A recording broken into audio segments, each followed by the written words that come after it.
Hello guys, আমি প্রতিদিন নিজের কাজের জায়গা এক্সপ্লোর করি, কিন্তু আজ কোথায়?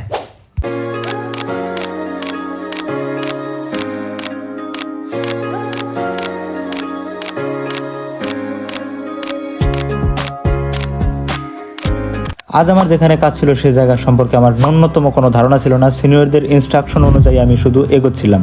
মদনপুর যাওয়ার পর আমাকে সোনারগাঁওয়ের গাড়িতে উঠতে বলা হয়। আমি সোনারগাঁওয়ের গাড়িতে উঠে পড়ি।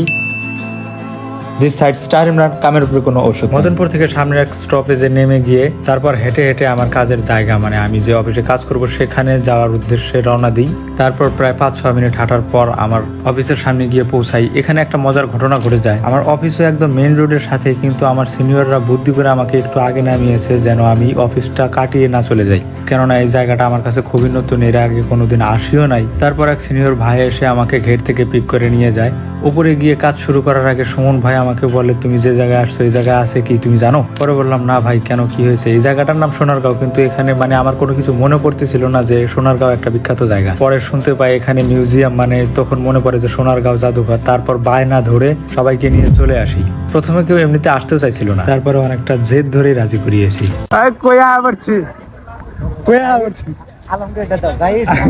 গাইস কোথায় এসে পড়ছি? গাইস কোথায় এসে পড়ছি? আমরা এখন সোনারগাঁও জাদুঘরে আছি। সোনারগাঁও জাদুঘর। ওরে সালা, এই জায়গায় আস। ভিতরে ঢুকতে আবার টাকা লাগে নাকি? ওই আরে ভিতর ঢুকতে হবে কি? 400 টাকা ফেরত দেবে একটা দিয়ে।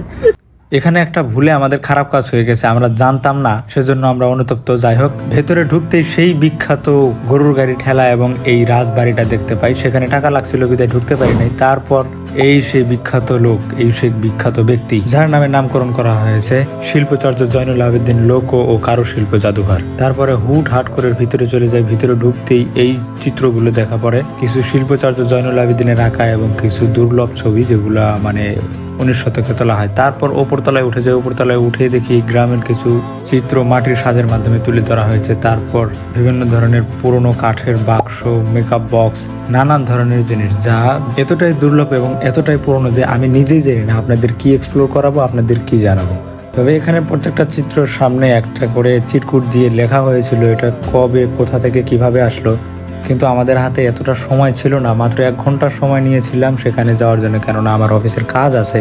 এখান থেকে আবার আমাকে 1 ঘন্টার ভিতরে বের হয়ে যেতে হবে, সেজন্য খুবই তাড়াহুড়ো করছিলাম যাতে আমাদের সময়টা ক্ষটে না যায়। নৌকা মার্কায় ভোট দিন।